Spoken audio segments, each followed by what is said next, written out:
It's Sully and Russ on the Big Biz Show. It's your biz. And maybe they'll start listening to Baldwin Now, McCullough. before you make any money moves, check in with the Brain Trust. And you are starting your week off right.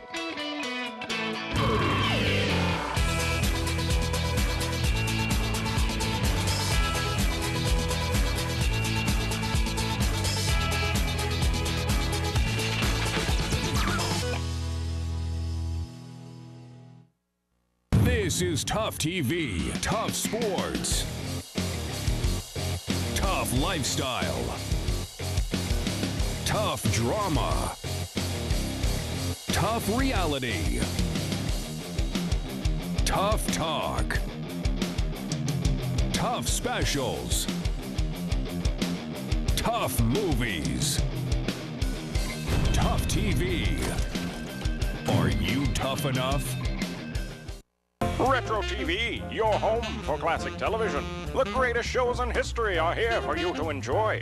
Join Cosby and Culp as secret agent men in I Spy. Ride along the Ponderosa with the Cartwrights in Bonanza.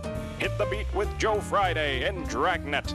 And that's not all. Retro TV offers endless fun and excitement for the whole family to enjoy. Retro TV, the best in classic television. You can find Retro TV on over-the-air channel 13.4.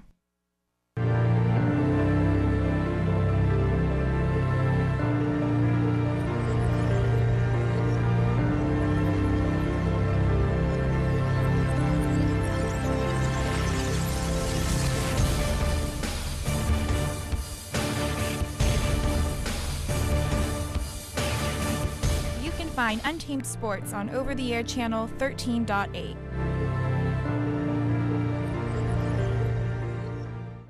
When you like Ventura TV Appliance on Facebook, it's nice. But when you love the Samsung big screen we deliver, it's even better. Our website is cool, and it's a good place to start. But you really should touch the merchandise before you buy. Time for that upgrade to an HD 3D web-enabled Samsung TV.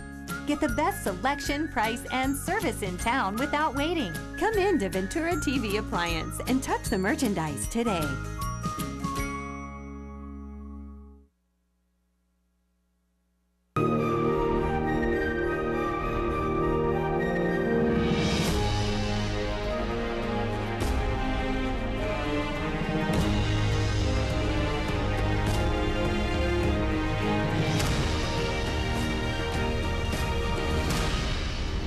You can find movies on over-the-air channel 13.3.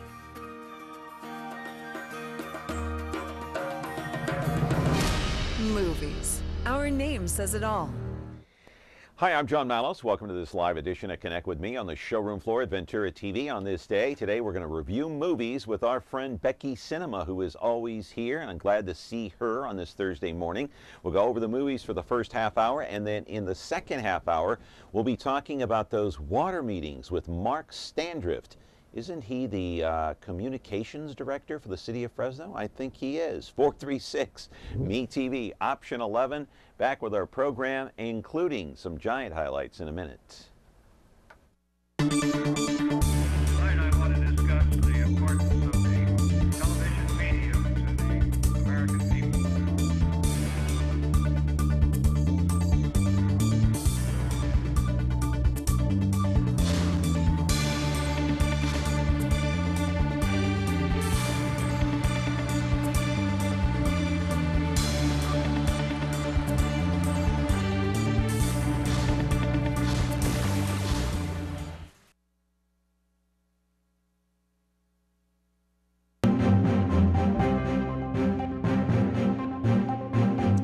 All right, a lot to get to here on the Thursday morning on Connect with Me, and you're watching us on Comcast Channel 187 and 43.6, and of course now 13.1. We got the movies to run down, of course, for the first half hour of the program, and some pretty good ones out at that. Talking about Fury, we'll talk about that in a moment. And then the second half hour, hey, guess what? You thought this water rate increase issue was over? Think again. The city of Fresno does want to raise your water rates, and it's not done despite the fact that Doug Vagum came into the picture and stopped the mayor and the city council cold in their tracks. We got all these water meetings to talk about and everything else the second half hour with Mark Standriff. Also, before we get started, I do want to talk about Game 2, that disastrous Game 2 for the Giants in World Series Game number 2 last night in Kansas City. As the Giants lost it 7-2, it was that 5-run 6th inning when the Giants bullpen just blew up. Manager Bruce Bochy decided to take out Jake Peavy in place of Gene Machi. He put Gene Machi in, and then he couldn't get the job done, so Hunter Strickland came in, gave up a double to Perez, a home run to Omar Infante, and then both benches cleared. Well, here's what Hunter Strickland had to say when the game was over about that one incident. I mean, obviously I wasn't too excited about, me not doing my job. I haven't been very consistent with doing my job this postseason, so that's frustrating. And, my emotions got to me, and it was just miscommunication between us, I guess, and I don't think I misread anything. But, obviously I want to handle it a little bit better. You were yelling at yourself, and he thought you were yelling at you? I guess so. Like I said, miscommunication, I was pretty frustrated with myself. After I hit a double, I think maybe he liked to look, the hitter, like try to, or on the man, try to do something in the mouth. But after I hit a double, he just looked at me, started to look at me in second base. So I just want to, forget about that, We win that game in that moment, So after Omar hit a bomb, when I get close to the home place, he started to look at me. And so I asked him, like, hey, why you look at me? So he just tell me, get out of here or whatever. So, no, you don't have to treat me like that. Just look, Omar hit a bomb. I don't hit a bomb. I hit a double. So I don't know what happened with that guy. Well, incredibly, the Giants gave that one up 7-2, and Hunter Strickland, a young guy, a rookie, lost his cool, says he was yelling at himself. He almost got the entire team into a brawl there in the 6th inning, but the Giants go down 7-2, and everybody today questioning whether or not Bochy should have yanked Peavy in the first place, and if he does, what does he put Machi in for? And then Strickland. The bullpen really failed last night. Game 3 tomorrow night at AT&T Park, Game 4 Saturday, and Game 5 on Sunday. Okay, now to the movie reviews. We're going to talk about this movie that's called Fury. It stars Brad Pitt. Of course, it's a war film about World War II. This is what the Hollywood Reporter had to say about this before we play the clip here. It says, Fury is a good, solid World War II movie. Nothing more, nothing less, my friends. Let's take a look at a clip from Fury.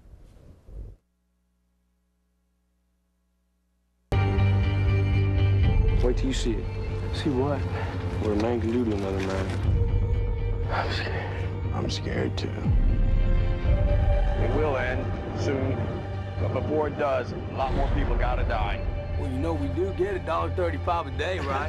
Best job I ever had. Best job I ever had. Best job I ever had. They're coming. How many? 300 of them. There's 5 against 300. We never run before. Why are we gonna run now? We're still in this fight. Still in this fight. Now.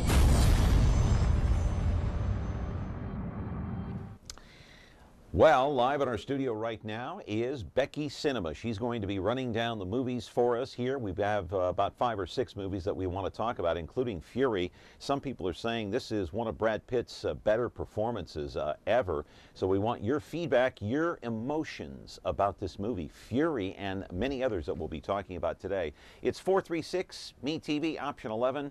I'm happy to see Becky Cinema once again after a long dry spell. Back here in just a moment on our program after this. Tune in to Heartland for the best in true country music. Relive vintage specials, one-of-a-kind concerts, and country music's earliest videos. Heartland is the heart of country, the only place where you can find country music, country stars, and country lifestyles 24/7. Heartland, the heart of country. Now on channel 13.2.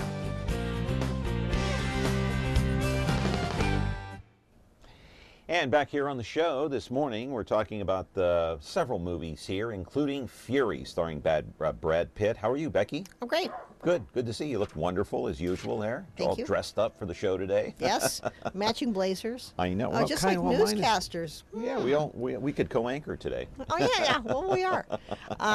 So one of Brad Pitt's better performances, actually, would you say? Yeah, when I saw this film, it's one of the best films I've seen this year. It's got a really solid storyline. It's about a tank that goes into Germany in April of '45, and then the European theater gives up on May 11th in 1945. And Brad Pitt has done the best performance I've seen him do in a long time, as well as Shia LaBeouf. Now, I never really cared that much for this kid because he's kind of flaky, but he does an excellent. All the actors in it do a very good job. It's really. I would encourage you to go see that film. So we should stop the presses. My mouth should drop because Becky Cinema actually likes a film. Is that what I heard you say? Or I like a lot of these. No, I like a lot of them. Surprisingly enough, at the end of the year, you like Fury. I thought it was great. I thought it was totally great. Great story, well acted, well directed, well produced. It was just. So I have to go see this thing now. So I disagree with Hollywood Reporter. They say it's a war film and that's all it is. That's not true. There's a lot. No, they said, and I'm quoting what they said. They said Fury is a good, solid World War II movie. Nothing more, nothing less. I disagree. I think it's much more than that. What is it? Well, what is it then? Well, it shows the character of the 5 soldiers that are inside this tank. Yeah. And one of them is a total rookie. He's never shot a gun before, and what happens at the end. It's a fantastic film. I mean, whether you like a war film or not, if you want to see a totally excellent package put together, this is one. But Pitt's performance, though, is a standout. Is a standout. Yes. A+. He's a battle-weary sergeant stuck in a jeep, in a tank. I'm sorry, and that's his only home. So. Okay. Well, we got a caller here. Yeah. Good morning. You're on the air, caller. Go ahead. Yeah, Becky, I think you hit it right on the nose. This is probably Brad Pitt's best movie I've ever seen as far as a war movie. You know, it had you kind of hanging in there. You know, and the other actors were excellent, I thought. But I do say one thing is that Brad Pitt, I think over the years, has had so-so movies, but this one overall, I think, is probably the best one he's ever made, you know. So, but Becky's done, and then the one who wrote that article about it's a so-so movie, I don't know what movie he was seeing or whoever wrote it, but Becky hit it right on the nose. If anybody wants to see a good war movie, this is the one you got to go see. Okay. And that's all I want to say. Thank you. Okay.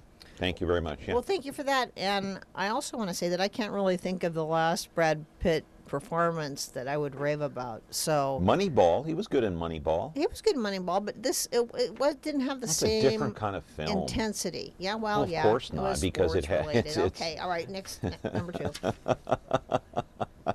2. So you're a sports hater, huh? Is that it? No, I'm not a sports hater. I'm just not a sports fan. Okay. All right. So we like Brad Pitt and his movie Fury. How about The Judge? This one stars 2 blockbusters. Well, actually A+ actors is what you want to call them. They're at the top of the list in Hollywood. Robert Downey Jr. and Robert Duvall. The Judge is about what? We know that Duvall plays a judge in the movie, but what's the plot? Robert Duvall plays a longtime judge in a small town, and he's been estranged from Robert Downey Jr. for some years. And Robert Downey Jr. is a high-priced attorney in Chicago, and he comes to town. And that's his father, the judge, That's right? his father, right. Okay. He comes to town to help his dad out. His dad has gotten into some trouble. And even though part of this is a courtroom drama, there's really more interplay between the father and the son, and as they finally reconnect. Very well done film. The problem, even 2 excellent actors, and sometimes Robert Downey Jr. can be a smart aleck and irritating on film, but he's very good. He really reins it in this one. Robert Duvall you can always depend on him for an excellent performance, and he doesn't disappoint. Too long. Instead of being 2-hour film, it was 2 hours and 44 minutes. So it's way too long.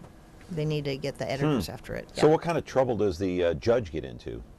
Well, I don't want to give it away for anybody who wants to see it. Well, no, but I mean, is he into drugs, prostitution, No. fixing games, what? Well, he accidentally hits a former inmate on his bicycle and kills him. Well, Really? Yeah, there was a running feud between the two of them, and so he's got to go to trial for it. Whoa. Yeah. Wow. So some mixed reviews here. Okay, The Judge. Let's take a look at a clip from that movie. Hank Palmer. Hank, Sheriff White. It's regarding your father.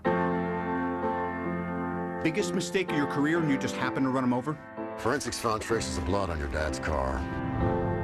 I sat on the bench in that courtroom for 42 years. This was an accident, period. We need to establish a firm defense. There's no we here, Henry. I wish I liked you more.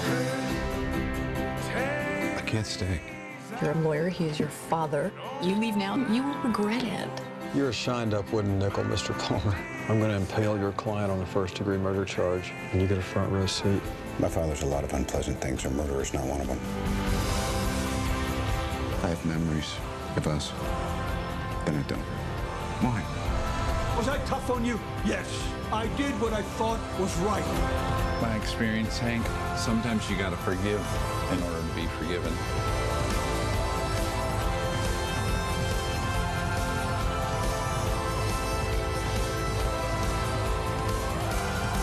You and I are finally done. Oh, we're not done. Billy Bob Thornton. No. You're Anyway, wrong. we're back here. Okay, the audience has no idea what we're talking about. Okay, we're talking about The Judge. And so you think it's an okay movie. Mixed reviews on this one, right? No, I thought it was a good movie, but it was too long. Okay. Yeah. But, you know, we were talking here during the break, and Saving Private Ryan is the best military movie I've ever seen. I agree. Okay, so Fury has a lot to live up to match that. It's close. It's really close. There's a lot more that goes on in Saving Private Ryan than does in this one in certain ways.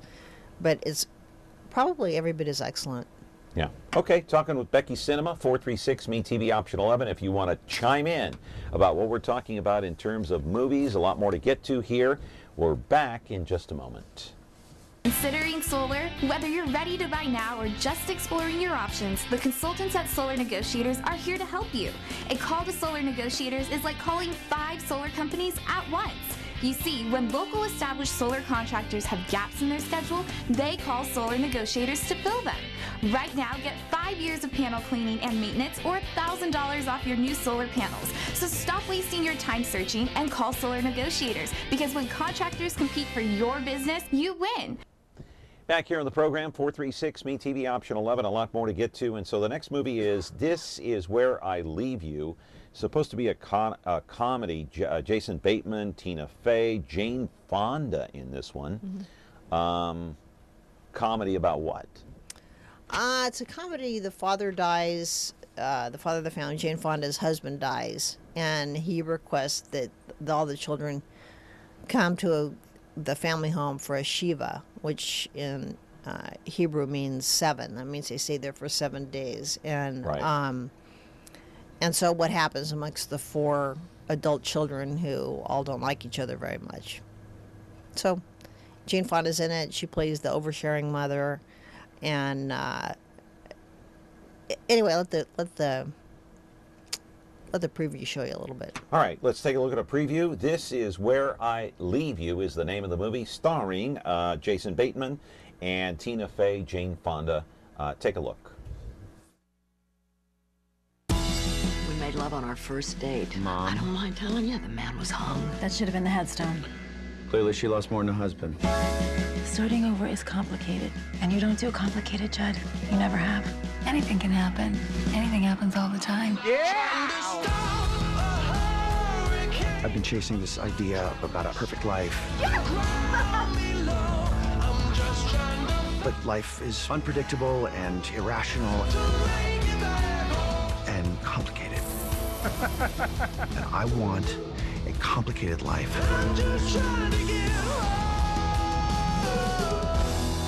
I left the baby monitor on upstairs. Oh, there we go. Turn it off. Turn it up. Turn it up. Stick a baby in there, Paul. Shove a baby up there. It's a circle of life, everybody. Let's go, Altman. Okay, so that's supposed to be a comedy.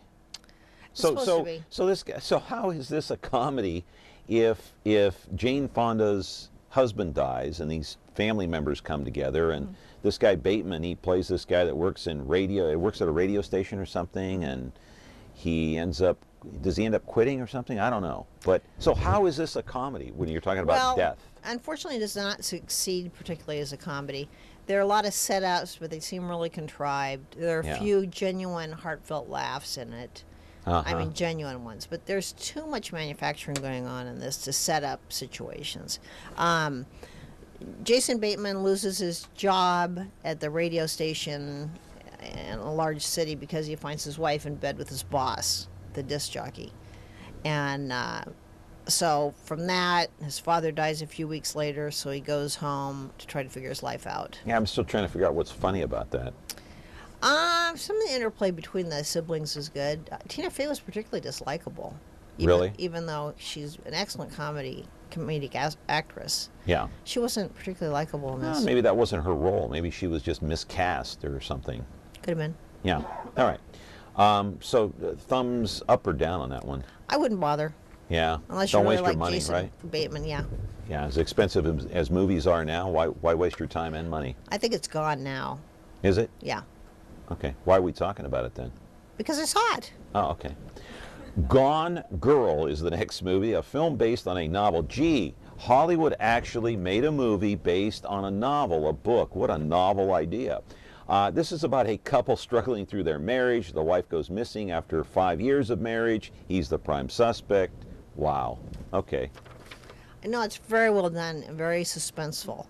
Ben Affleck is no actor, and just because they put more makeup on him doesn't make him any better as an actor. He's got one expression, which is, and then the other one, which is. So, that's his range as far as acting goes. So the woman who plays his wife, her name is, oh gosh, I can't think of it right. Rosamund Pike does an excellent job. She's gorgeous. She really knows how to act. She's very good. But I don't remember the ending being as it ended up, and I read the book, so I still haven't checked to see if that is the true ending. But yeah. Well, okay. Gone Girl, nothing too much original coming out of Hollywood these days. They just keep remaking these movies based on books. I disagree. Let's take a look at Gone Girl. I will practice believing my husband loves me, but I could be wrong. You ever seen that guy in the glasses before? Amy is the kind of girl who attracts admirers. Whoever took her is bound to bring her back. I'm hoping you can tell me what this means. Want to solve Amy's treasure hunt? Seen this girl around here? Yeah, I remember her. I know you. I saw you at the volunteer center. I wanted to help. What'd she want? She wanted a gun. We are all scared, but we are all here now. I feel like something to be jettisoned if necessary. I feel like I could disappear. The hallmark of a sociopath is a lack of empathy. Amy lost a lot of blood in there, and then somebody mopped it up. Why do they mop up the blood if they're trying to stage a crime scene? Whatever they found, I think it's safe to assume that it's very bad. I'd finally realized I am frightened of my own husband. I would show you, as if you're doing a deposition, what to say, what not to say. A trained monkey? A trained monkey who doesn't get lethal injections. She's going to eat you alive. You assaulted her? It's not good enough for you? I hit her? It's not even close. Absolutely not. I never touched her. We now believe Nick is involved in the disappearance of our daughter. Without a body, without a murder weapon, their only hope is a confession. I don't know anything yet. You need to tell me. How was your marriage, Nick? Are you asking me if I killed my wife? Man of my dreams. This man of mine may kill me. What about my son, Nick? This man may kill me. In her own words, this man may truly kill me. You ever hear the expression, the simplest answer is often the correct one? Actually, I've never found that to be true. All right, so recommendation? Yes, very much. You want people to see it? I do. All right, let's do another one. It was, Okay. By the way, Yeah, go ahead. best-selling novel. So that's why Hollywood took it from the novel. I know, but it seems like Hollywood is not coming up with their original material, like, like Rocky, for example, original.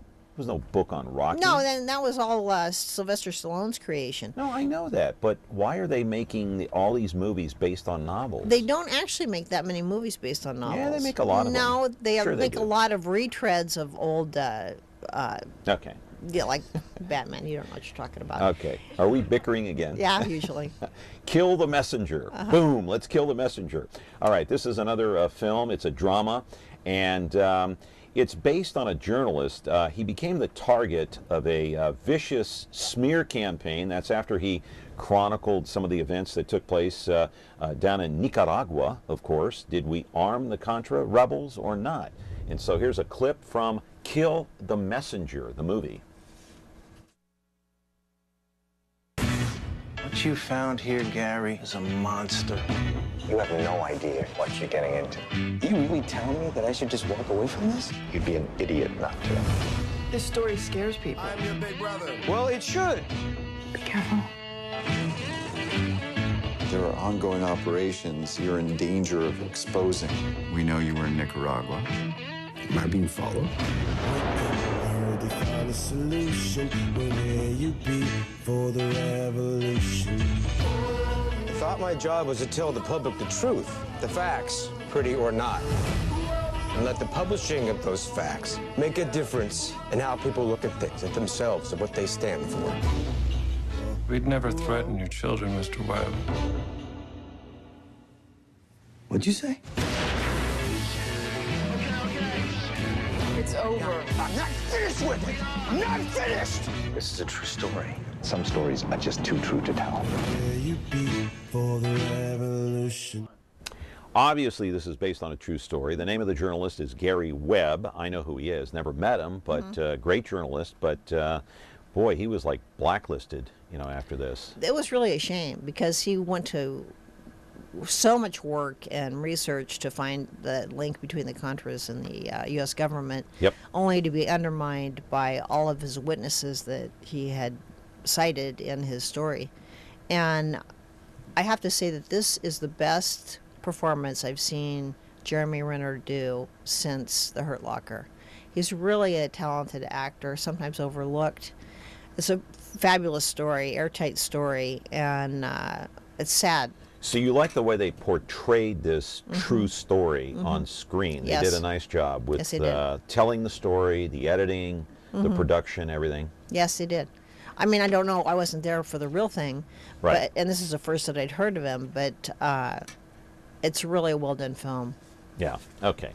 Next film, and the last one, then we'll talk a little bit at the end here. Book of Life. This is what, an animation film? CGI, yeah. Yeah, and this is based on a young man who is torn between, you know, fulfilling the dreams of his family or fulfilling his own dreams. Well, you be the judge. Let's take a look at a quick clip of Book of Life.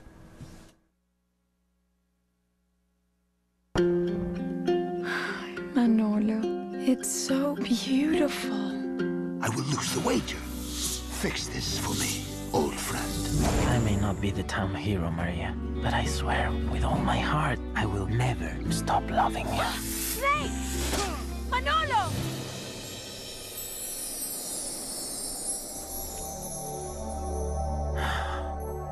Where am I? Welcome to the land of the remembered. Don't try to take it all in at once. This is incredible. Epic fiestas every day. All you can eat churros. My lady. Please help me reunite with the love of my life. If you complete these tasks, You will see Maria again.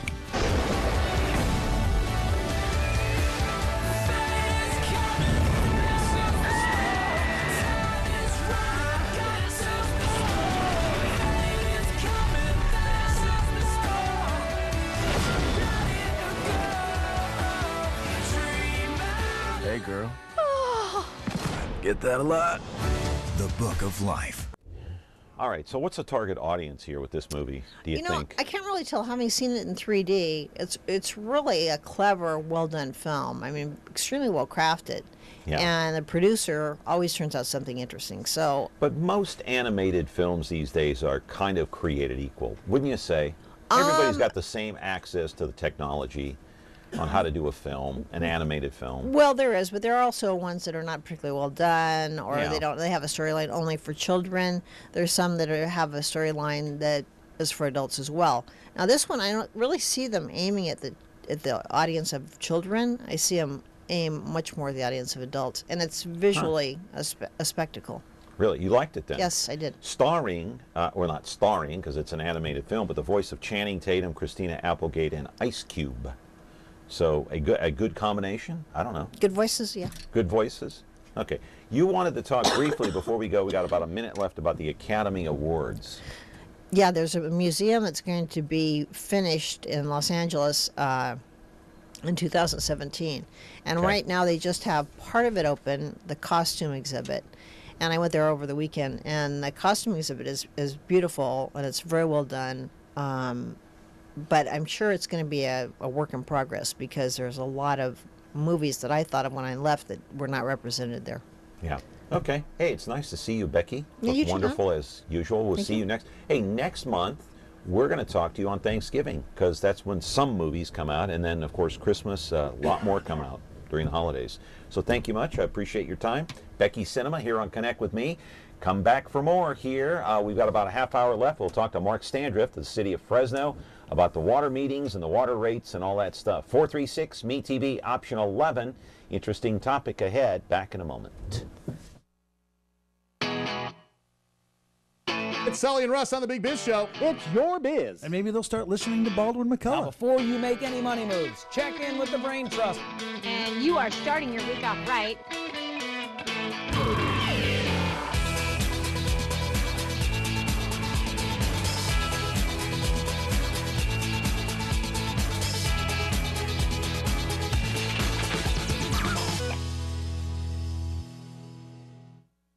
This is Tough TV, Tough Sports,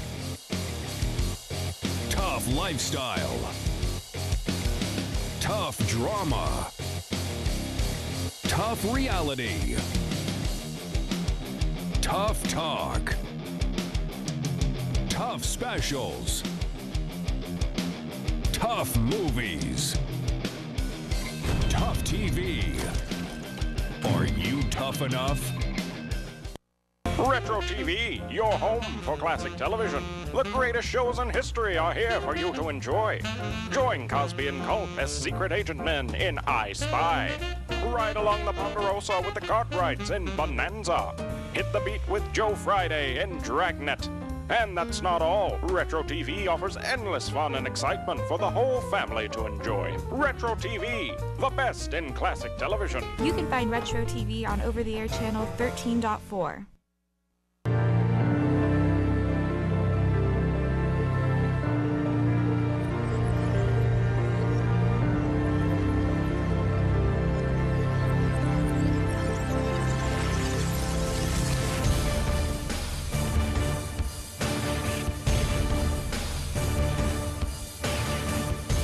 Find Untamed Sports on over-the-air channel 13.8.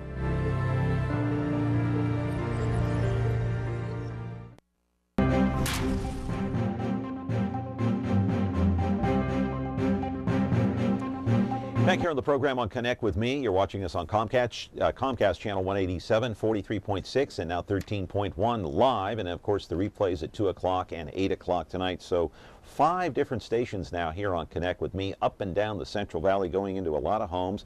And you can call in and ask your questions about our next topic. It is about the water rates. And I want to put up on the screen the water meetings. These are called Recharge Fresno, the meetings are. 2 have taken place so far already. And of course, let's see, that one, okay, we got the dates kind of mixed up there. The first date was September the 29th. The second date was October the 13th. The next meeting will be on October the 27th. and of course the next one on November the 10th. So that means that this coming Monday, the 27th, will be another meeting. This one will be held at the Rutherford B. Gaston Middle School, 6 o'clock to 8:30 in the evening. That's the right one right there. And so what is the purpose of these meetings? It's to get information from you, the resident of Fresno or the city of Fresno, to talk about what to do with our aging water system. And what should we do in terms of the water rates? And do we raise them to a reasonable rate so that we can improve the water system here in the city of Fresno? At some point, those water rates are going to have to go up. But the question is, what's fair and what isn't fair? We know Doug Begum came into the picture and shot the city down cold on doubling, tripling those water rates. Of course, we've seen the rates. We've put those up on the screen many times for you, the viewer at home. So we have live in our studio right now, before we get to that, those are some of the water rates before the Doug Begum incident. August of 2013, those rates have now been rolled back to that $18.38. But live in our studio now is Mark Standriff, and he is from the city of Fresno. And he is here to take your phone calls and explain what Recharge Fresno is all about and how the first two meetings went. The third one is coming up this coming Monday at 6 o'clock in the evening. We'll take your phone calls at 436-MeTV option 11. We're back here in just a moment. Considering solar? Whether you're ready to buy now or just exploring your options, the consultants at Solar Negotiators are here to help you. A call to Solar Negotiators is like calling 5 solar companies at once. You see, when local established solar contractors have gaps in their schedule, they call Solar Negotiators to fill them. Right now, get 5 years of panel cleaning and maintenance or $1,000 off your new solar panels. So stop wasting your time searching and call Solar Negotiators, because when contractors compete for your business, you win. Anyway, back here on the program, and it's called Recharge Fresno. 2 meetings have taken place. Another one this coming Monday at Rutherford B. Gaston Middle School, 6 o'clock to 8:30. It gives you a chance to go in to this forum. It's an open meeting. It's an open mic forum, so you come up to the mic and offer up an opinion on the water rates. And what is the city trying to accomplish here? Well, Mark Standriff is back on our program now once again to talk about how the first 2 meetings went and about this third one now. Well, and by the way, you don't have to come up to the mic. We bring the mic to you. Oh, so good. it's a very, very different format, and the response from the public, from the city, the local, state water officials and experts, and even folks in the media has been very positive. And that's because what we've done is we've taken away from the traditional kind of, let's put a whole bunch of experts on stage, or city officials or what have you, and everybody sits theater style in the audience. We've done this theater in the round, so that you're really no more than 15, 20 feet away from who's ever speaking. You can kind of watch what your neighbors and fellow citizens are thinking about the discussion that's going on. And we have a third-party moderator that basically says, okay, here are the ground rules. We're going to focus on this subject and this subject alone, so that we don't get off into some tangents, which may be important subjects to talk about, but not germane to the issue of what do we do to secure Fresno's water future, and how do we provide a safe and reliable water supply, not only in the near future, but for our kids and our grandkids. Right, but many thought that this water issue was over when Doug Begum came in and won the case against the city, basically shot down the idea of raising those water rates. So now Recharge Fresno comes in with these meetings, and let's see, 1, 2, 3, 4 meetings, plus another one at City Hall. So, or that's the last one, the fourth is at City Hall. What is the purpose is what? Well, if this issue of water rates going up is done and over, what's the purpose of this meeting? But first of all, the issue of what to do and how to invest in Fresno's water future isn't over.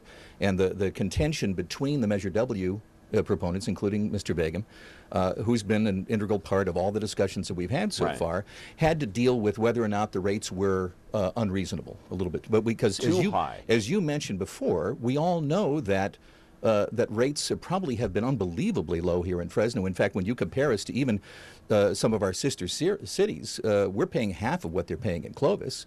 And they've actually upgraded. And what's happened here is we've really had a lack of political will to kind of move forward. Here are some of the interesting things that we found. Why have we had a lack of political will? Well, I think that because, whenever you're talking about money and the issue of raising rates, some of the folks that were in leadership in previous administrations through the years have just kind of said, well, let's really not have to deal with it rock the boat. Until somebody forces us to do it. Yeah. And really, we're kind of almost at that point right now, but I'll get to that in a second. The interesting thing about these forums is that we try to, the reason we set up 4 of them total, is that instead of kind of putting the entire scope of a very complex and complicated subject that's filled with all kinds of very arcane, bureaucratic information into one 60-minute PowerPoint and then kind of do that multiple times around the city, we thought it would be best if we start with the first forum that just talks about our water situation. Where are we? What happens if we do nothing? What are our challenges moving forward? Then the next one dealing with solutions. And one of the things we found there in our second forum was that, everybody pretty much agrees that we have to replace and repair our aging infrastructure with some of the pipes that we have. Right there. Okay, pretty much everybody agrees is what your statement just what you just said. Does that include the audience? Yes. They agree that something needs to be Absolutely, done yes. with the water system. Yes, the consensus, and we're hearing this in response from many of the articles and the op-eds that have done in follow-ups, and even some conversations on shows like yours. But they're unwilling to have those rates go up in many cases, right? Some of the residents, they're reluctant. Well, it's not that they're unwilling to see rates go up. One of the other things we're hearing from folks is that they understand there needs to be an investment to be made. How much is too much, or maybe too much too soon? Yeah. And so that's really kind of the conversation that's gone out of this. So they're okay with small increments. Yeah. And that's really so what we're going to end up doing by the time we're finished, this next forum dealing specifically on the issue of how do we invest in Fresno's infrastructure? How do we provide an opportunity for us? And here's one of the things that's come out of this that I think people are really stunned to hear, that we have had access to and have been paying tens of millions of dollars for the availability of getting surface water out of the mountains for 50 years, John. 50 years. They first started this process in 1964 and haven't done a thing to get a single drop out of the water that we have access to and that we're already paying for. Because the best way I can put it is the lack of political will. Yeah. They just felt that we had enough of a groundwater aquifer. And Fresno's been blessed, and we're unlike any other community out there. We have this huge amount of what's almost a water mountain under the city of Fresno that we've been drawing from basically for the last 100 years. The problem is we're actually depleting the equivalent of 1.5 Pine Flat reservoirs every single year just because of the fact that we're relying on that. And now the state is getting ready to step in, and that's where the challenge is going to be. How do we take command and control of our water future before Sacramento tells us we're going to have to do something? Caller, hang on. I'll get to you in just one second here. Mark, just take a look at that map. 2002, this is from NASA. That was the underground water, the aquifer in 2002. Fast forward to 2014. Look at that. We've dried that thing out. Yeah. But the great news, and the thing that makes us different from virtually every other community that's dealing with a drought situation right now, is the fact that we know where the water is. We have access to 180,000 acre-feet every single year coming out of the Sierras. Even in a very, very dry year like this year, we would have had access to 65,000 acre-feet that could have at least handled half of the needs of Fresno's ratepayers. Hey, is the caller still there? You there? Yes, okay. I'm still here. Yeah, thanks for hanging on. Yes. What's your question, please?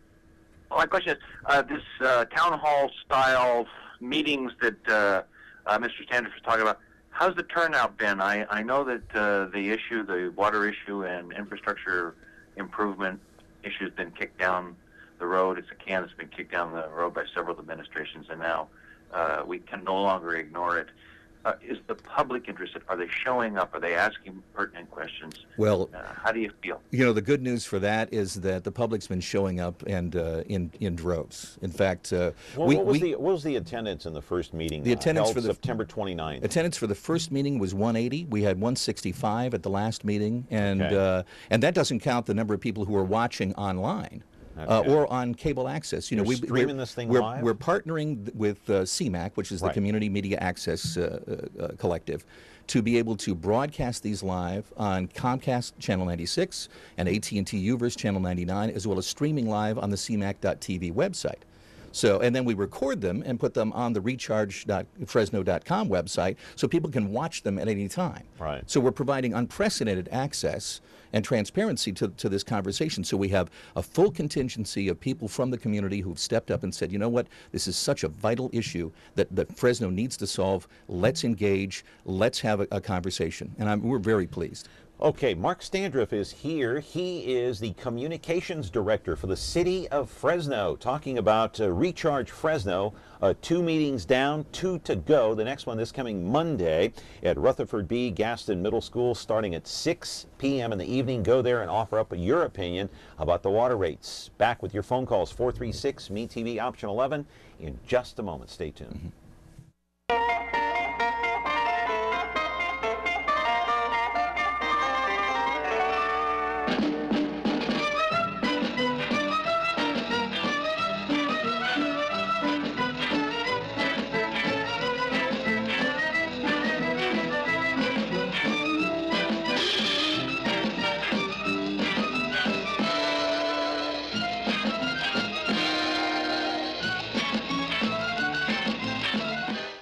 Hey, back here on the program with Mark Standriff. We're really happy that he took the time to come here today to our studios, because there is a city council meeting going on today. So he is kind of splitting his duties between here and there, but he is the communications director for the city of Fresno. And we do have another phone call coming in, and let's take that right now. Good morning, caller. What's your question? Well, the question I have to ask Mark is that when he talks about online water infrastructure, yeah. That he's talking about the purple line that will not have water that we can use to drink with, and it will only go to cemeteries, golf courses, and farmers. It will not go to, and so that's the only one, but we get to pay for it as a citizen of the Fresno. And actually, caller, and you know, I appreciate you calling in, but that's incorrect. The plan that we have in place actually deals with a significant amount of aging infrastructure, many of it, much of it in downtown Fresno, that has pipes that are 70, 80 years old. And our concern is, if we don't do something, we're on a track right now in a cycle of replacement that, frankly, is almost 400 years, which means we're on track to replace pipes once every 400 years. Yeah. What we need to do is get on a track that's only 90 years. So go ahead. Call Science 1A, that is said that you have to let the water go to the coast and get back in the ocean. If it doesn't get back in the ocean, it can't have rain. And so this Proposition 1 should be voted against. Proposition 2 is another slush fund that you guys can raid, just like you borrowed from the DCEP plan and also from the freshwater plan to pay the $200 million bond that you have on Chichancy and the downtown structures you have in Fresno. It had nothing to do with cleaning up the water. It had nothing to do. But you guys took that money, stuck it in, and paid off all this stuff. Now you're saying, okay, we paid it all back. All you did was increase the budget, the deficit. You know, well, let me, if I can, because you know, I want to make sure we have enough time for other callers to come in and to express their opinions. Thank you for your opinion. No, listen, you know, and I think that there's obviously a concern over what's going on with these propositions, but frankly, we have the opportunity. What do you make of both of these propositions, 1 and 2? You know, I mean, you've read them like I have. Yeah, I think that our challenge is, and frankly, a lot of my background is, as you well know, from Republican politics. The Republican Party has endorsed both 1 and 2, but I think from their standpoint, they reluctantly endorsed 1 because it actually finally, in the final proposal, added some storage, which is the biggest concern for us. So they're in favor of 1 and 2 because of storage? Well, is that the main reason? I think that's the main reason right there, but I can't speak to why, right? Because I wasn't part of those discussions or whatever. But I really want to concentrate more on what are we doing here in Fresno, and we have to the caller's question, or actually his comments there. What we're doing here with this Recharge Fresno plan actually kind of makes moot anything else that the state tries to do. That we can actually. So there's no tie to Proposition 1 and 2. No, not with these recharge Fresno. No. This has to do with the infrastructure of the city of Fresno, which is aging. It's over 100 years old. It needs fixing. We all agree on that. Right. How much do we raise the rates? And Mark, before you go on, I want to put up on the screen the rates August of 2013, and then fast forward to 2016. This is what was, okay, $18. Now that's what the city wanted to raise. Doug Vagum came in and said, no, boom, we're back to the old rates of, and go back to that 2013 rate just for a moment. This is what you're going to be paying from now on because they've been rolled back, $18.38. But talking to City Councilman Lee Brandt on the telephone just the other day, he said, look, only raising the rates $8 a month a year. $8 every month for 1 year, and then the following year it goes up another $8. Third year, another $8. He goes, who can't afford $8? So when you look at it that way, and I think that even it is affordable. Even more important than that, John. Let's take this call here. There is no do nothing option because doing nothing is still going to cost the city more, and I can explain that after the caller. Caller, go ahead. Limited time. Go ahead. Caller. Hello. Caller, are you there? I'll give you one more chance. Are you there? Okay. No problem. 436, meet TV option 11. So we saw the graphic and the rate. What, in your opinion, is a reasonable rate to raise these water rates at an affordable level for every person in Fresno, in your opinion? Well, okay, I think a reasonable rate is one that allows us to invest not only in the infrastructure that we were talking about to replace and to repair, to also expand out the Northwest surface water treatment plant to take advantage of the water that's coming down from the north of the city, and then also to do some reclamation, recycling, and to build this surface water treatment plant on the southwest side so we can take advantage of the water that's available out of the south coming out of the Kings River. If we do it in a way that is reasonable and fair, then I think that's the way that we determine whether or not people, especially on fixed and low incomes, aren't going to be, frankly, socked in their pocketbooks. What that number is, I can't really say right now, and that's one of the reasons why we're determine that number. Well, how do you determine that number? So there are a number of water rate and utility rate specialists out there that determine that based on the cost of the project, based on the amount of use that we're going to get, and there's also a number of variables about whether or not the city's going to grow at all, whether or not we see any increase in development or what have you, and with conservation, whether those rates Fresno's been great in their conservation efforts. We've managed to reduce the amount of water that we've been using on a yearly basis by 25% since the year 2008. So all of those things have to come into play, but we get input from the public because it's not only about the rates, but what's the best way to get about them? Do we do a parcel-based tax? Do we do a flat user fee? Do we do tiered rates? That's all part of the discussion that we hope to have on Monday. Please don't tell me that the city will hire a consultant at a very high rate to determine these rates. I hope that doesn't happen. No, actually, we have a consultant that works for the city. Right, but I mean an outside consultant. You'll have to pay like $100,000 to figure out what the rates are. Let's see, what should we should raise the rates to? John, it's a very complicated formula. Even brilliant minds like you and I will have a hard time. Yeah, right. So I have a brilliant mind. I can figure it out. Sure. But I think again at the end of the day, we'll be able to tell the public. I think it's what's really interesting is that this kind of, if we just kind of hold back and say, listen, it's just too much. We can't do anything. But once the state government steps in, because they basically on the surface water, the groundwater Sustainability Act that the governor just signed, they basically told communities like Fresno, either you start recharging your groundwater or we're going to come in and do it for you. Okay, caller, what's your question? Well, I waited too long, I guess. But I guess my point was, can't someone at City Hall determine after all these meetings what a reasonable rate would be? Oh, yeah. No, they will. They won't have to hire an outside consultant from L.A. or San Francisco or anything like that, right? Because that's what concerns me. I think pay an outsider, an enormous amount of money? Well, because it's a highly specialized field, John. And, it's just the same reason why, every single business has one shape or form consultants that they bring in, because they're just not, from a city from a municipal bandwidth perspective. Right. You just don't have people that have that kind of experience. And again, as I said, this is a very complicated issue that has to take into consideration, population shifts, consumption usage, variables in weather and what have you. All of those go into a formula, but ultimately it's going to be City Council that decides based on the discussions that we're going to be having at forums like the one that's coming up on Monday.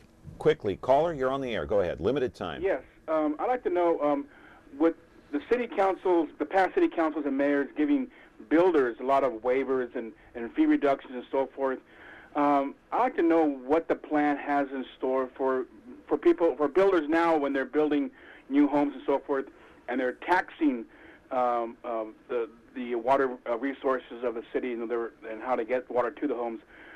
Are they going to renew waivers? Are they going to increase rates on the builders, for building fees and so forth?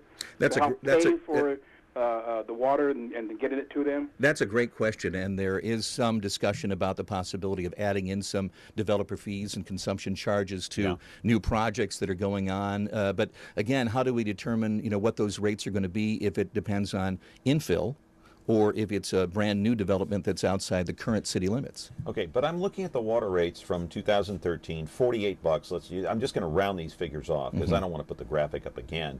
And $48 from, $18 in 2013, 48 in 2016. And I'm not. So let me divide that. No, but if you go 48 minus 18 is 30. Okay, if you divide that up in 3 years, it's $10 a month additional for your water rate per year. Okay, so it goes up by $10 a month. Is that a reasonable escalation? That's is that too high? One of the reasons why we're having these forums, John, is to get the public's opinion on rates like this. But if $10 a month is too high, is 5 reasonable? Is 6 reasonable? It would have to be under $10. Let me ask you this, because we did it. We're going to have a little video that we're going to be sharing at this thing. We actually went out and asked people, okay, if the average Fresno family uses 750 gallons of water a day. Okay. How much do you think is fair to charge for that? And we got everything from $15 to $100. I don't know, because I don't have that brilliant a mind. But I'm just saying, if Doug Begum thought $10 a month was too much, it has to be under $10. Well, but that, again, it will be, because part of the settlement agreement that we had with the Measure W folks was that the rate is going to be not 4 years, but at least 5 years. Right. And that the rates have to be lower. Right. And so we're getting input from everybody. So it's not just, Measure W proponents who are involved in these conversations, folks from the State Water Resources Control Board and the Department of Water Resources, from rate experts out there, from people from Fresno State, who are hydrogeology experts, and most importantly, the public. And to find out from them, okay, if we know that we need the infrastructure, if we know we have to take advantage of the water that we've been paying for years, coming out of the Sierras, that we haven't found a way to actually physically capture and to be able to treat, to not only use as drinking water, but to recharge that depleted groundwater reservoir, how much per year is going to be reasonable and fair for everybody? And that's what the number is going to end up being. By the way, I want to go back to, and you've shown the graphic a couple of times, I'm not sure where the $18 figure came from. The one that we were using that was part of the original rate structure actually started at $24.48 per month. Okay. And that was what we figured the average household consumption per month would be charged, including the meter fee. Yeah, I'm not sure. I think we got that from the city of Fresno. I think that was the source. But anyway, nonetheless, I mean, the water meetings are taking place, and what the water rate is eventually going to end up, I don't know. And how you determine that, I don't know that either. But the next meeting I do know is going to take place on Monday, October the 27th. And you talked about political will, the lack of. Okay, that's the next meeting at City Hall. After that, November the 10th at 6 o'clock in the evening. There were so many things going on, Mark, in the 90s with crime here in the city of Fresno, increasing the police department, the force, worried about the fire department having enough equipment. Right. Then you had the stadium issue in the early 2000s. So there have been so many other issues on the table. And then you talked about a city that almost went bankrupt. So I guess we were distracted by other ishes. Well, I mean, and you could use that as an excuse, a reasonable assumption. But on the other hand, virtually every other city that's been in Fresno's situation has gradually through the last 20 to 30 years increased their water rates. In spite of all their problems. In spite, because costs on the average go up. Yeah, so you're saying if other cities like Sacramento can do it, why can't we? You've got three basic things. You've got people costs, you've got energy costs, and then you have power costs that go on top of that. And then so all of those things go. But we had a tendency to do nothing, and then when an emergency comes up, raise the rates, and then do nothing, and then raise the rates. She's giving me 5, 4, 3, 2, 1. We're out of time. Thank you. Next meeting Monday, the 27th. I hope you're there. I'll try to be. Okay. Anyway, another call coming in. We're out of time. See you tomorrow. We're talking Ebola with some Fresno County health officials tomorrow on our program. Have a great day.